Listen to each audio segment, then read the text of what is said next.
Are you ready to make 2025 the year you finally crush your goals? This YouTube is all about what my 2025 is going to look like. And also, more importantly for you, it's going to be all about how you start your fitness journey without failing, whether it's chasing body transformation, body performance, going into Hyroxes or running. That's what this is all going to be about. So first of all, let me do a reintroduction. It's a new year. I'm Travis Brown and I run the Game Plan Coaching. I help busy people transform their bodies, hit new performance goals without sacrificing their lifestyle. And what I want to do here is let you break down your 2025 game plan without coming across those roadblocks that we always do. And if you do, we're going to get you into a position where you can overcome them like that. So what does 2025 look like in the game plan? So first of all, we've split our program straight down the middle into two. So we now have Evolve and we have Excel. Evolve is all about transforming your body, photo shoots, fat loss, body confidence, maybe a little bit more sustainable and like lifestyle coaching as well. And then we have Excel, which is your performance coaching. It's your Hyrox, it's your personal bests in 5Ks, running marathons, half marathons, etc. It's the slightly more performance orientated goal. So we've split our program into two in order to support people through that journey.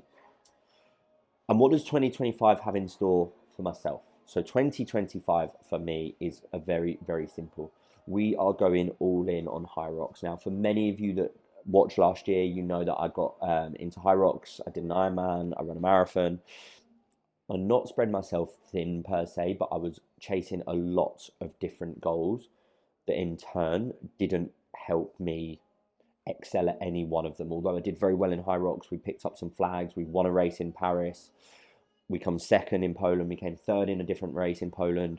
You know, we went to the World Championships and we had a really successful year, but this year we're going all in on Hyrox and we have a real focus on coming top 25 in my age group in the Hyrox Worlds in Chicago in June, just after my birthday.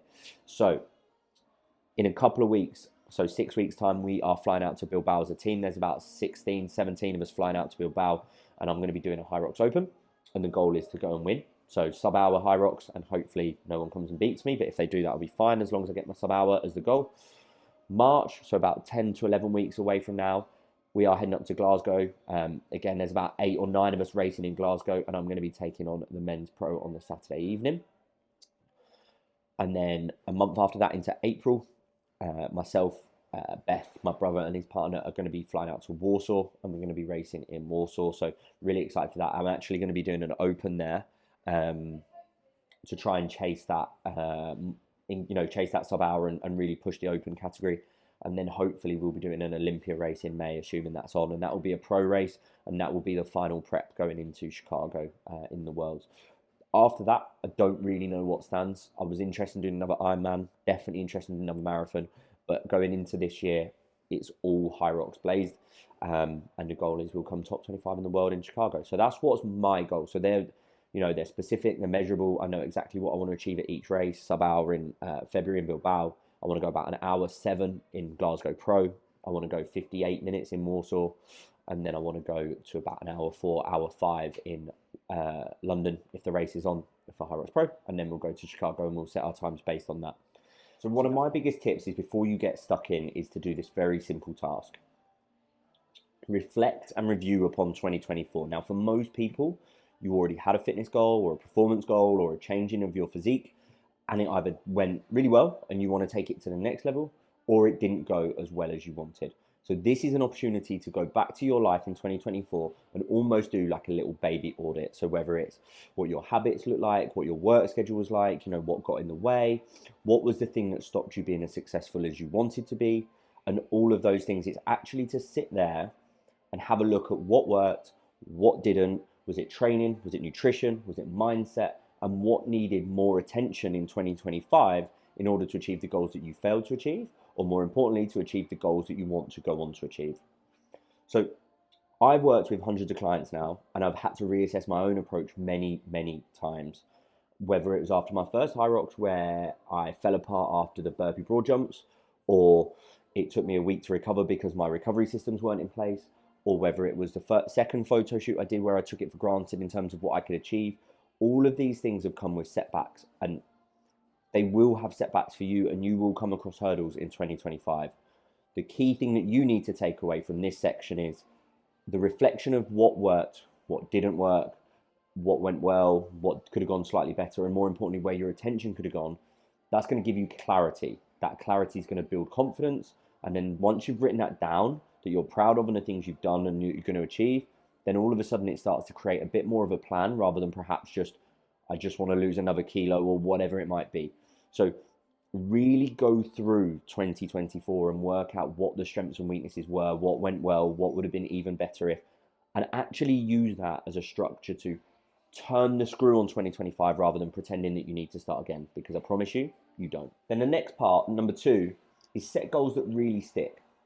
So whether it's a transform goal or an evolve goal, as we call it, which is about fat loss, body composition, toning up, getting your abs on show, or whether it's performance, such as a 5K PB, a strength PR, marathons, Hyrox, whatever it is, you need to have that thing that's going to give you not necessarily just the motivation, but the thing that's going to give you excitement, the thing that's going to give you joy, the thing that's going to get you out of bed in the morning when training's going to be hard, when it's cold, when it's dark, when it's raining. What's the thing that you really care about? Not what do people think that you should care about on social media or what people have told you. What's the thing that's going to get you out of bed that allows you then to go on and do the training and follow the process to achieve that goal? Now, that's one thing for me that changed in my life when I kind of went from always chasing being lean or how I would look with my t-shirt off to actually getting into performances. I actually found this level of confidence that it wasn't always about dieting. It wasn't always about having abs on show.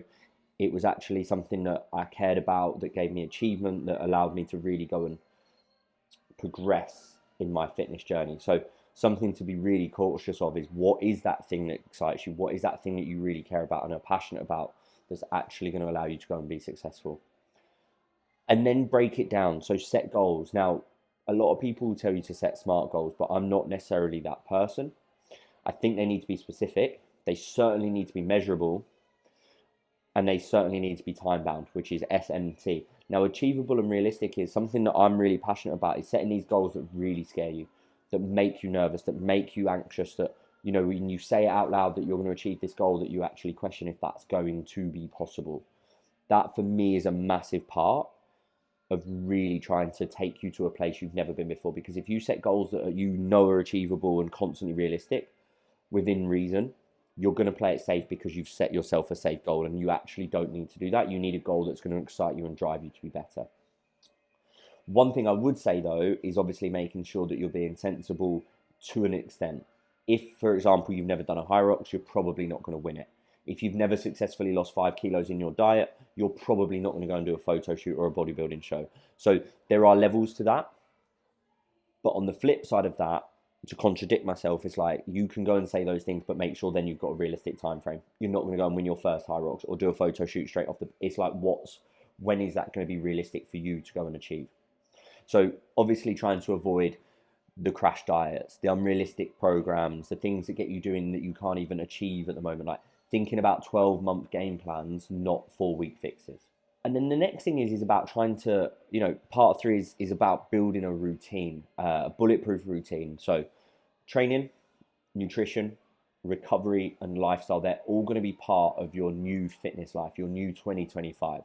So you have to be prepared for that. And for that to happen, you need to think about it logically. And you also need to prepare for failure and setbacks, because it will happen. So whether you're just getting into training and people are pulling you back from it, or work takes over and you don't always get your perfect training in, there is an element of that is your responsibility to work around. Not to have it perfect, but there's an element to work around. And that's what I'm telling you today, is whether it's starting with 3 to 4 days of training a week or even 2 to 3, work out what you're able to do. Don't say you're going to go and train 5 days a week if that's actually not realistic. In the gym, focus on moving your body. So whether it's compound lifts such as deadlifts, squats and stuff like that. Again, on the flip side, if you have a very low confidence in the gym, then utilize the machines and just make sure you're hitting full body. The machines are there for a purpose. They're there to keep you safe, but they're also there to allow you to create loads of stimulus in a safe manner that's easy to progress without risk of failure and injury to an extent. Of course, focusing on a little bit of cardio, regardless of your goal, is going to be important. But most importantly, I want you to think about the health element of cardio rather than just a calorie burn, which is exactly what the game plan program does. Is it takes in all of those different things: training, routine, where you train, how often you train, the cardio, your availability to do all those things, and your lifestyle, and then we blend that in with your program, and how people go on to get really, really great results. In terms of the nutrition, it's always going to be the same. Master the basics. Get your calories right for your goal. Whether, again, it's performance and we're slightly increasing the calories, whether it's dieting and we need to pull the calories down, that's the first goal. That is the top of the pyramid, is your calories. Then following that is protein.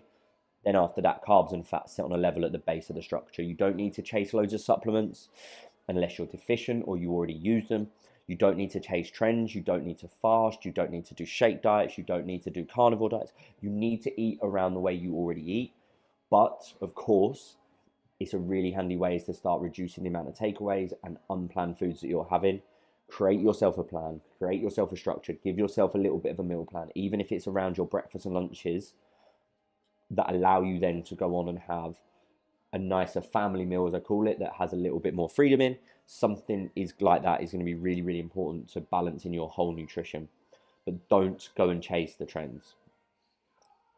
Then you've got recovery lifestyle. It's not just resting, it's hydration, it's sleep, it's going for walks, it's stretching, it's focusing on structured recovery if you do races, or making sure that you're tapering into a race or recovering after a race. And for those that are on body transformation journeys, then it's about making sure that you're getting enough sleep so that it's not impacting your hormones that will then go on to impact the way you want to eat, etc. There are many, many parts of this.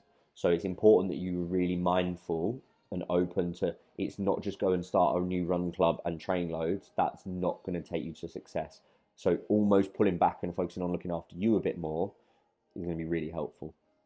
And then part 4 is all about mindset and accountability. Now, mindset is so important. And a lot of you watching this at the moment probably have a good mindset towards your fitness.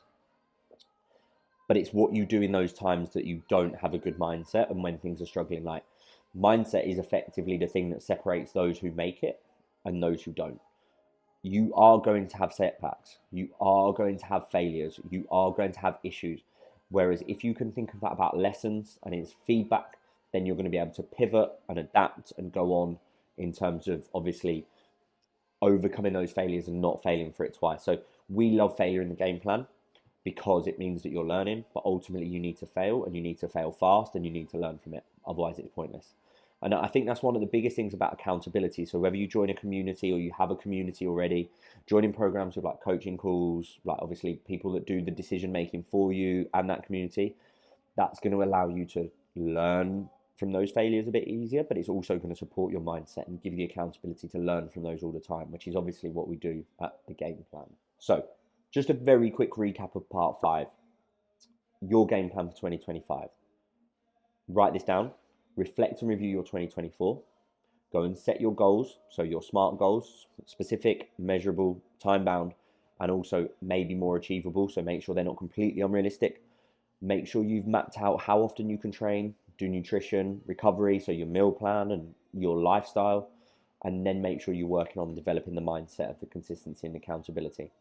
Now, if you're not sure where to start, we have a number of free resources. So we have Hyrox prep books, we have meal prep books, we have flexibility books, we have recipe books. If you want a free ebook, then all you need to do is drop us a message on Instagram at Travis Brown Coaching, and we will send you that free resource immediately. And whether you're for your racing and your Excel goal or your transforming your body evolve goal, we will send you resources that support you in your journey throughout 2025. Big things are happening in the game plan, whether it's Evolve, whether it's Excel. We're going to be doing a lot more of these and a lot more useful stuff, giving out value, and hopefully vlogging some of the journeys as well. So hit subscribe for more tips on fitness, fat loss, performance training, and comment below what's your big goal for 2025, and we'll crush it together.